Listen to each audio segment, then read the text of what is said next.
Noticias en Flash. Regresamos con ustedes, son las 2 de la tarde, 3 minutos. Hoy lunes, en Noticias en Flash, la opinión de Juan José Rodríguez Prats. Iniciamos semana con el comentario siempre interesante del licenciado Rodríguez Prats. ¿Cómo le va? Buenas tardes. Pues mi estimado Hugo, mira, más que una opinión, quisiera pues plantear mis dudas, mis inquietudes. Yo creo que vivimos un fin de semana verdaderamente espeluznante. Yo en mis 50 años de vida política creo que nunca hemos amanecido en un mes de junio con tantas noticias muy preocupantes. Lo acontecido en Estados Unidos el día de ayer, las tremendas protestas por esta brutalidad, porque no puedo calificarla de otra manera, de un policía con un hombre de color que propició su asfixia, que reta a la autoridad, reta a las guardias nacionales, reta a la misma presidencia de los Estados Unidos ahí con los actos de protesta muy próximos a la Casa Blanca. Y lo que aquí también aconteció el día sábado, que no lo podemos subestimar, no podemos decir fueron unos pocos o son fifís o son clase media. Mira, mi experiencia política me indica y me ha enseñado a veces en forma muy cruda que no hay nada peor si uno intenta resolver un problema que es subestimarlo cuando está emergiendo. Y eso en política podríamos escribir varios tomos de las insensateces que se cometen desde el poder. Entonces yo creo que en este ambiente, en esta situación de miedo, de incertidumbre en el que estamos embarcados por tantos alarmantes pronósticos hacia el futuro y esta pandemia que nos está afectando y las consecuencias económicas, yo pregunto, ¿no sería conveniente empezar a dejar a un lado debates inútiles, confrontaciones estériles, dilemas que no existen?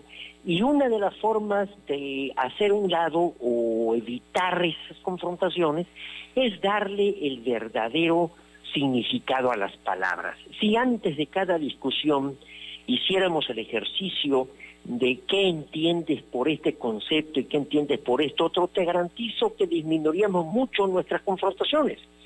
Yo veo, por ejemplo, en los últimos días una serie de dimes y diretes en materia de un conflicto entre la ciencia y la política, inclusive medidas que desde el gobierno se toman suspendiendo presupuestos a CONACYT o al CIDE, opiniones también agresivas hacia el sector investigador que ha tenido México, y esto me lleva a un poco de historia. O sea, por ejemplo, el término científico que se utilizó en forma despectiva lo creó Francisco Bulnes. Este fue un gran escritor, un gran crítico, y se refería a la gente próxima a Porfirio Díaz porque los calificaba de positivistas, de que le daban más relevancia al hecho que a la teoría. Su lema era orden y progreso. Y ahí estaba José Iber Limantura en lo financiero, Justo Sierra en la educación, un paisano, un tabasqueño destacadísimo, Joaquín Demetrio Casasus González, que tenía toda una aportación, hizo toda una aportación en materia de derecho financiero, o Emilio Rabasa en el campo del derecho. Entonces, ese término despectivo creo que no opera en la actualidad. Yo pienso inclusive que muchas veces una dosis de pragmatismo, de cierta dosis científica, nos conviene. En algún programa contigo yo ya había platicado de los liderazgos femeniles. Hay 10 naciones de las 193 que están en la ONU que son gobernadas por mujeres. La proporción es muy baja, pero ahora para enfrentar la crisis verdaderamente han sido notables por su capacidad de prever. Y 2 mujeres que para mí son 2 líderes extraordinarias, Margaret Thatcher allá en la década de los 80 y Angela Merkel desde hace 15 años en Alemania, tienen una característica en común: son científicas. Ellas, su profesión son químicas. Entonces, como que eso las hace ser muy pragmáticas. Ellas saben que la combinación de elementos pues pueden producir otro elemento y qué tanto daño nos puede causar. Angela Merkel en el mes de febrero dijo: señores, esto viene serio y tenemos que verlo con toda seriedad. Me parece que esa es la virtud fundamental. Acabo de leer una biografía de Winston Churchill y dicen, ¿cuál es la virtud fundamental del líder? Tener buen juicio, saber prever. O sea, Winston Churchill vio el peligro de Adolfo Hitler. Él se opone a Neville Chamberlain, que ya estaba haciendo los acuerdos de Múnich, y dice, no, ese hombre es peligroso, y por eso hablan mucho del factor Churchill, o sea, que sí hubo un factor que evitó que Adolfo Hitler se posesionara de Europa. ¿A qué me lleva todo esto? A que seamos prudentes. Yo sí creo, me atrevería yo a sugerir que se cree un ambiente de menos ríspido, menos rijoso. Hoy, por ejemplo, escuché al señor gobernador plantear todo cómo vienen las etapas para que nos vayamos recuperando, nos vayamos restableciendo en esto que se ha denominado la nueva normalidad, y eso requiere el fortalecimiento de las instituciones, y las instituciones se acreditan con la autoridad, con la congruencia, con la confianza, con la concordia. Entonces dejemos de utilizar los conceptos y las palabras distorsionándolas, pervirtiéndolas.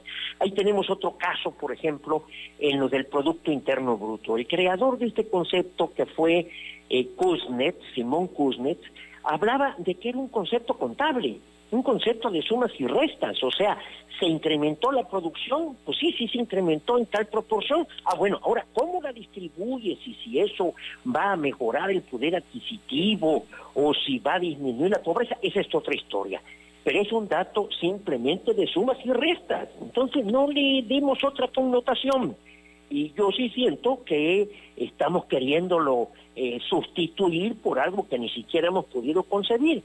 Entonces, sí creo, Hugo, y ese sería mi comentario de inicio de este mes, que va a ser muy interesante en todos los órdenes, que nada daña más a una nación que pleitos inútiles, discordias, confrontaciones, viejos dilemas, debates que no lo son, que no hay por qué estarnos confrontando, sino que debemos buscar todos sumarnos, responder a este llamado que se nos hace, pero en el afán de fortalecer a las instituciones y dar la protección al pueblo de México que tanto requiere frente a esta enfermedad y frente a lo que viene, que sin duda va a provocar un gran desempleo, va a provocar crisis económica y desde luego pues con todas las secuelas en materia de una crisis también en materia de seguridad.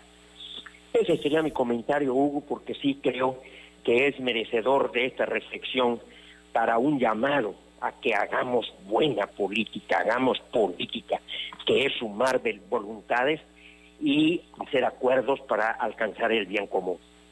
Bueno, nada más una cuestión aparte o en el marco ¿verdad? De lo que nos platica, el proyecto de la refinería va a cumplir ya un año. Independientemente de que el presidente viene bajo ese argumento a Tabasco, usted ha sido de los más críticos a este proyecto, pues parece que ya no va a haber reversa en lo que resta del gobierno, bajo las condiciones que están.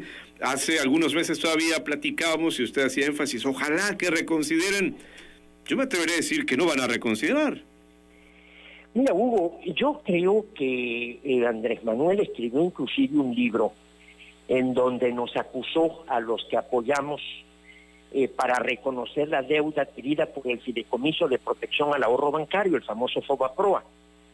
Yo ahora platiqué con varios economistas. Rescatar Pemex, que significa reconfigurar las refinerías, porque hay refinerías que debe hacerse una fuerte inversión para que no tan solo produzcan lo que es el combustóleo, que es de pésima calidad, sino que también puedan procesar y refinar, que tiene que ser en Salina Cruz, Minatitlán. Es una inversión muy fuerte. Hacer la refinería de Dos Bocas, o sea, intentar, no digo que lo logren, intentar rescatar a las empresas públicas, a Pemex y a Comisión Federal de Electricidad, o nada más a Pemex, porque esto fue lo que platiqué con los economistas, implica una cantidad superior a lo que se pagó, lo que se comprometió el Estado de pagar en FOBAPROA, que todavía lo estamos pagando. A eso Andrés Manuel le llamó el robo del siglo, el saqueo.